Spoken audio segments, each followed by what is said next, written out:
Salut à tous et bienvenue sur notre chaîne. Dans l'univers du football, les histoires se tissent entre passion, émotion et souvenirs intenses. Aujourd'hui, nous vous proposons un voyage au cœur de ces témoignages exceptionnels. D'un côté, le phénomène Ronaldo se confie sur son départ mouvementé du Barça, évoquant avec franchise ses meilleurs coéquipiers et ses pires souvenirs. De l'autre, Massimo Moratti, symbole d'un amour inébranlable pour l'Inter, nous livre 30 ans de confidence d'un président légendaire. À cela s'ajoute l'histoire d'amour éternel entre Beppe Bergomi et l'Inter, qui traverse le temps et les générations, et les souvenirs passionnés de Fabio Galante, un parcours jalonné de défis et de grandes rencontres. Ensemble, ces récits illustrent la force et la magie du football, un sport où chaque émotion laisse une empreinte indélébile. Bienvenue dans l'univers Nerazzurro.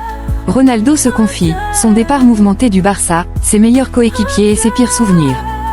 Dans une longue conversation avec son ancien coéquipier en sélection, Romario, sur la chaîne YouTube du Baixinho, Ronaldo Nazario revient sur son passage au FC Barcelone, évoquant les coulisses de son départ et ses relations avec le club catalan. Une relation compliquée entre le Barça et les Brésiliens. Le phénomène garde un bon souvenir de la ville et de l'ambiance, mais souligne un problème récurrent dans la gestion du club. Le Barça est un club incroyable, et Barcelone est une ville spectaculaire. Mais ils ont eu de gros problèmes de gestion pendant longtemps. Romario, tu as été le premier à partir en mauvais termes. Ensuite, cela m'est arrivé aussi. Puis Ronaldinho, Rivaldo, Neymar. L'histoire montre que beaucoup de Brésiliens ont brillé au Barça, mais que leurs relations avec le club se sont toujours mal terminées. Un départ rocambolesque. Ronaldo évoque ensuite son transfert inattendu vers l'Inter après une saison exceptionnelle en Catalogne. J'avais passé une année incroyable au Barça et nous avions trouvé un accord pour prolonger mon contrat. Nous l'avions même signé, mais 5 jours plus tard, le club m'appelle et me dit « Nous ne pouvons pas honorer ce contrat, nous te laissons libre de négocier ailleurs ». J'ai pris un énorme coup au moral. J'adorais la ville, je m'y étais parfaitement intégré, j'avais marqué de nombreux buts. L'équipe allait être renforcée, mais je n'avais pas peur des défis. Puis l'Inter est arrivé en Espagne et m'a acheté. Son meilleur et son pire coéquipier. Interrogé sur le meilleur joueur avec qui il a évolué, Ronaldo n'hésite pas. Zinedine Zidane, sans aucun doute. Il était élégant, technique, simple, et jouait vraiment bien. Ronaldinho aussi, bien sûr, c'était un génie.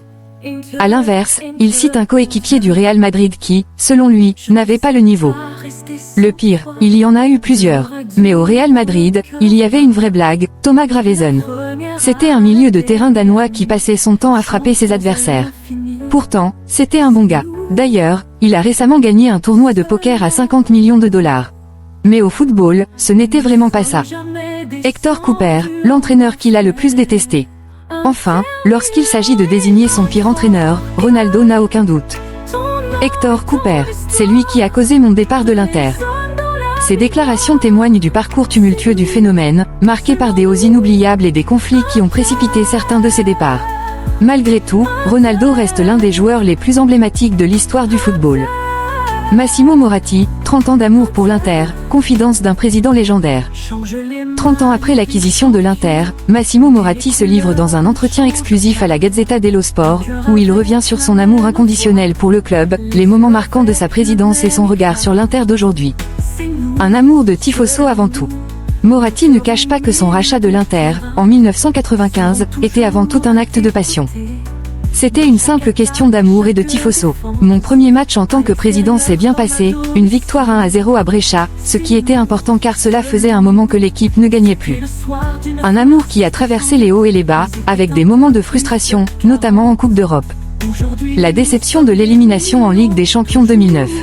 Si l'Inter de Moratti a finalement atteint la gloire avec le triplé historique de 2010, les échecs précédents restent gravés dans sa mémoire, notamment l'élimination en Ligue des Champions en 2009. J'étais furieux après cette sortie. Je me suis retrouvé face à des visages résignés qui disaient « De toute façon, en Europe, ça se passe toujours comme ça. » Mais vous plaisantez. Les joueurs qui ont marqué son règne. Parmi les nombreux talents qu'il a recrutés, un nom se détache immédiatement dans son cœur. Le plus fort que j'ai eu, c'est Ronaldo. Un phénomène absolu. Moratti se souvient également de son attachement particulier pour Paul Ince, pour lequel il n'a pas hésité à se déplacer lui-même en Angleterre afin de finaliser le transfert. Et bien sûr, une mention spéciale pour Javier Zanetti.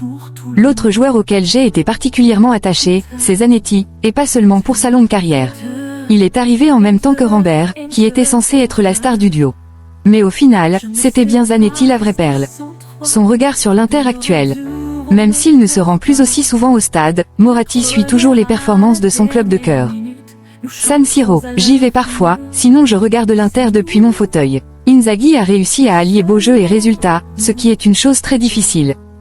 Un président, un passionné, une légende. 30 ans après avoir pris les rênes de l'Inter, Massimo Moratti reste un symbole du club, avec une histoire faite de dévotion, de grands joueurs et d'émotions intenses. Beppe Bergomi et l'Inter, une histoire d'amour éternel. En ce jour de Saint-Valentin, la Gazzetta dello Sport revient sur l'histoire d'amour entre l'Inter et Beppe Bergomi, l'emblématique CEO, à travers une interview où il retrace son parcours et son attachement indéfectible au club nerazzurro. Les débuts, un amour né d'un coup du destin. L'histoire entre Bergomi et l'Inter commence presque par hasard. Issu d'une famille aux influences milanistes, il effectue d'abord un essai au Milan, mais tout bascule rapidement.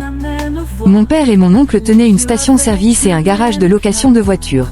Mon frère Carlo, lui, était un tifoso rossonero inconditionnel. À 11 ans, j'ai fait un test avec le Milan, qui a été concluant. Mais après 3 mois, lors des examens médicaux précédant les tournois, on m'a recalé à cause de rhumatisme sanguin. Pourtant, je me sentais bien, je pouvais jouer. J'ai donc rejoint la Cetales pendant 2 ans et plusieurs clubs me voulaient. Finalement, j'ai choisi l'Inter. Le coup de foudre avec l'Inter. Bergomi évoque avec émotion son premier contact avec le club. Ça a été un coup de foudre. On s'entraînait à Rogordo, là où se trouve aujourd'hui le siège de Sky. Je regarde encore par la fenêtre et je revois ce terrain où j'ai rencontré des figures comme Mazzola, Tagnin, Veleno Lorenzi et surtout Arcadio Venturi, un homme fantastique avec qui je suis toujours en contact. Il entraînait les Giovanissimi, puis est passé aux Allievi, et j'ai sauté une catégorie pour continuer avec lui. Le destin nous a réunis. Il était le vice de Trapattoni lors du Scudetto des records. Une famille convertie au nerazzurro. Malgré son enracinement dans une famille milaniste, Bergomi a su rallier ses proches à sa cause. Mon père est malheureusement décédé peu après, mais mon oncle et mon frère étaient en tribune le jour où j'ai marqué mon premier but avec l'Inter, lors d'un derby de Coupe d'Italie. Mon oncle a explosé de joie, alors que mon frère s'est énervé. Mais à partir de ce jour, il est devenu un tifoso interista passionné. Les moments de crise avec l'Inter. Même les plus belles histoires d'amour connaissent des turbulences, et celle de Bergomi avec l'Inter n'a pas fait exception. Il y en a eu 2. La première sous Orico, c'était la seule saison où nous ne nous qualifions pas pour les Coupes d'Europe, et la faute retombait toujours sur Zenga, Bergomi et Ferri. La Lazio et la Roma m'ont contacté, mais Bagnoli est arrivé et, dès le premier jour du stage de pré-saison, il m'a dit « Mais où crois-tu aller ? J'ai besoin de toi ici ». Je n'avais besoin d'entendre rien d'autre. La deuxième anecdote date de 1983, avant un Juve-Inter.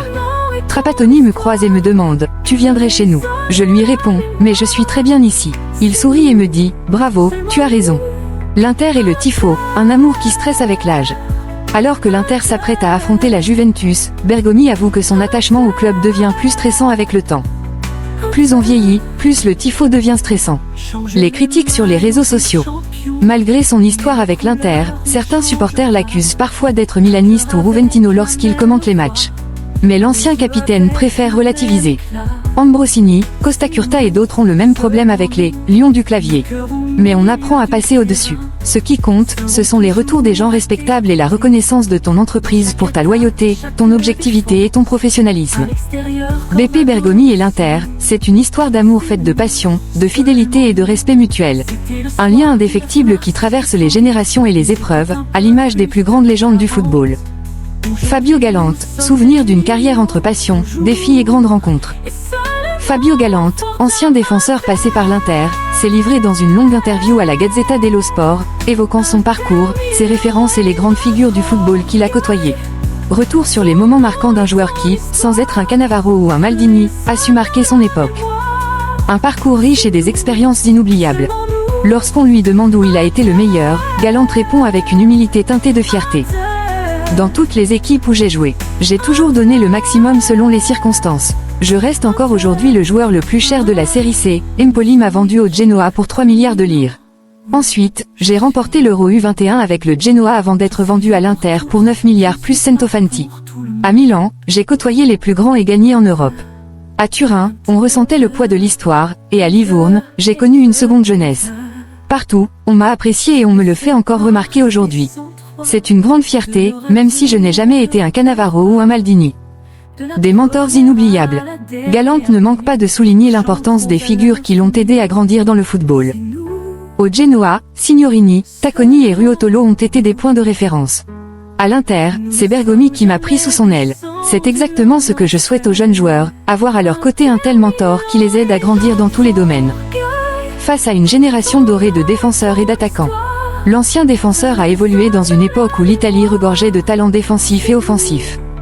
À Coverciano, lors d'un cours, j'ai été pris comme exemple. Galante, un grand défenseur, mais quelle malchance d'avoir joué à une époque où l'Italie avait à la fois les meilleurs défenseurs et attaquants du monde. J'ai affronté des joueurs comme Batistuta, Crespo, Shevchenko, Vieri, Inzaghi, Lucarelli, Toni, Signori, Mancini, Vialli, Ronaldinho, Zidane, Totti, Del Piero. De 1990 à 2010, c'était une époque incroyable. Ronaldo, le coéquipier d'exception. Quand il s'agit de nommer l'attaquant le plus impressionnant avec qui il a joué, la réponse de Galante est immédiate. Ronaldo, le phénoménal, on ne pouvait pas rêver mieux. Il faisait des choses incroyables. À l'entraînement, il ne se donnait pas toujours à fond, mais en match, il pouvait gagner à lui seul une rencontre. Nous sommes toujours en contact. J'ai aussi joué contre lui lors d'un Livourne-Milan. Ce jour-là, je célébrais mes 300 matchs en Serie A, et lui s'est gravement blessé au genou. Son deuxième gros coup dur. Un souvenir impérissable, la Coupe de l'UEFA 1998. Parmi les images gravées dans sa mémoire, une photo symbolise tout un chapitre de sa carrière. Moi, Ronaldo et la Coupe de l'UEFA. Je me souviens de tout ce match, vécu à 100%, aussi pour Simoni. Après l'épisode du penalty non sifflé sur Ronaldo contre la Juventus, nous voulions absolument gagner ce trophée. J'étais sur le banc, mais la joie de cette victoire reste intacte. Nous avons même toujours un groupe WhatsApp des champions de la Coupe de l'UEFA. Un joueur respecté et apprécié. Fabio Galante n'a peut-être pas eu la reconnaissance des plus grands défenseurs italiens, mais il a laissé une empreinte indélébile dans chaque club où il a joué. Toujours attaché à ses souvenirs et à ses coéquipiers, il incarne l'image du joueur passionné, dévoué et respecté. Merci d'avoir suivi cette vidéo. À très bientôt, et Forza Inter. Je ne sais pas rester sans toi, de l'heure à deux.